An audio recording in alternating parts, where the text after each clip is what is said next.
conduct interview on the rate of crime in our society and the way out. But before then, sir, what is the full name of DPO? DPO means Divisional Police Officer.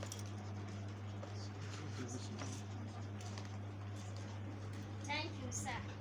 What are the rates of crime in the society, more especially in this local government? As it is now, for some time, since 2009, I know most of you were not born by then when we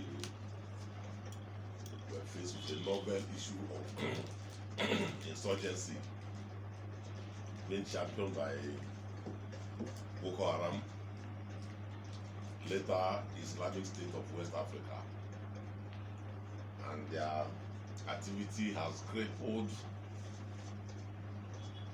all known business activities, political activities, and everything, and has made life very, very difficult for the people of Northeast. When I say Northeast, I mean states in Nigeria that are covered in Adamawa, Borno, Yobe, Bauchi, Taraba, and Gombe. So these were the states in the Northeast where these insurgents are having a field day, and government, by the grace of God, is doing the best they can to counter them, and government is winning the war. In a situation of insurgency, you must expect that there will be casualties, and that casualty will bring some untold hardship on the people, because people are being displaced from their natural abode to other places, and some people are being killed. But by the grace of God, government is doing everything to ensure that life is restored and normalcy is restored. Thank you, sir. What are the solutions, sir? The solution. The solutions are multifaceted. It's not one way. The major one is government showing that they have capacity as a government to crush the insurgents. And once the insurgents are crushed, the government will start a resettlement program, which they are already doing. And because of this resettlement program, and because of the damage that has been done to the people of Northeast, the National Assembly has enacted a bill establishing the Northeast Development Commission. And that commission, at the end of every year, government will earmark large sum of money to that commission. And the commission now will interrogate with the communities to know their needs, their immediate needs that need attention. And gradually, the government is living up to expectation, rebuilding the infrastructures that were destroyed. For example, if you go to Borno State today, despite that the government is handicapped because of death of funds, you can see new schools that were destroyed are being rebuilt, roads that were destroyed are being rebuilt, all the infrastructures that are destroyed are being rebuilt, all the IDP camp, even if you have one IDP camp in Fufure here, if you get to that place, you see some infrastructure that government is providing to ensure that those people that are displaced have a sense of belonging, that they are Nigerians and that Nigeria care for them. That's why you see that government is doing what they are doing. If you go to far northeast, like Yobe, Borno, because they are the most affected, you see the massive job that the government is doing, even though it is not enough, because the money will never be enough to do something. The government is trying.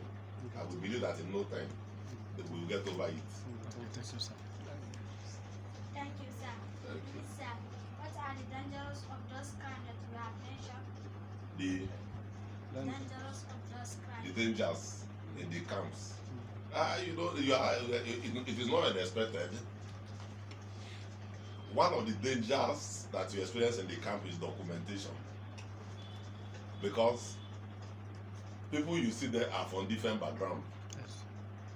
If you get to this camp now, you see some are from Goza, some are from different parts of the country with different family background, different cultural background, different religion, and you are now living with somebody you do not know before. You see that there must be a problem. And even in the camp there, it is not unexpected that you also see infiltrators, people who are even Boko Haram and ISWAP. We also try to infiltrate into that place to know exactly what is happening, to be able to gather information which they will feed back to their fighters. And that's why you see that government is not taking it lightly. Anywhere you see IDP camp, there must be military base there, there must be police base there, to ensure that those people are protected. Thank you, sir. Thank What you. are the causes of those crimes, sir? Because I have earlier told you, the causes are far-fetched. Some are religion. Some of the causes are religion, that is belief. What you believe and what I don't believe. Like Boko Haram, they are, from the little we know, that education is bad. That as you are going to school now, that is bad. You don't need to be educated. They don't want any person to go to school. That is their own belief. Then there are people too that even if you give them everything, the crime is in their blood. They must commit crime. Yes. Another one too is population explosion. Our population has so exploded that our resources is no longer enough to cater for everybody, because we have not been able to control our population. For example, in 1960, when Nigeria got independent, we got independent from Great Britain on 1st October 1960. And that time, Nigerian population was 60 million people. Britain that colonized their population was, we had a poor population, 60 million people. But today, British population is 68 million people. Why Nigerian population is 212 million people?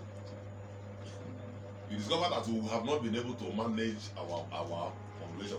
It is not as if having a large population is bad. If you have a population that is productive, then the better for the country. But when you have a population like ours, as at last count, Nigeria have about by UN account, have about 10 million out of school children. 10 million people like you out of school who are supposed to be in school. And your guess is as good as mine in future what those people are going to become. Yes. Because when you are not educated, you are very gullible. You are susceptible to crime. Now that you are going to school, there are things that I will tell you. You will tell me, oh God, no, this I don't agree with you. You will be able to tell me I don't agree with you because you are going to school, because you are learning something. But somebody who did not go to school, who do not know anything goes. If you ask him, if you give him match and go and kill this person, he will not ask you what has the person done that you want me to go and kill him. Yes. You understand what I'm saying? Yes. So those are the causes of crime. Thank you very much, sir. Thank you. But finally, sir, what is your advice? My advice is that you catch them young. That is why we are giving you global education. When we educate one person, we have educated millions of people. Take your education very, very seriously and avoid all vices that will distract your education. All those vices range from cultism, drug addiction, and truancy. When your teacher is teaching you, you will not listen. And you forget that the teacher passed through the same process you are passing now. If he did not listen, if he did not humble himself and bend down to learn as a child, he will not be able to be here today as a principal. So the advice is that you must bring yourself down, subjugate yourself to the tenet of education, and learn very, very well so that tomorrow will be better. Because if I didn't go to school, I would not be here. Yes, sir. Thank you. Thank you, sir. Thank you. Thank you, sir. Thank you. It's okay. Okay.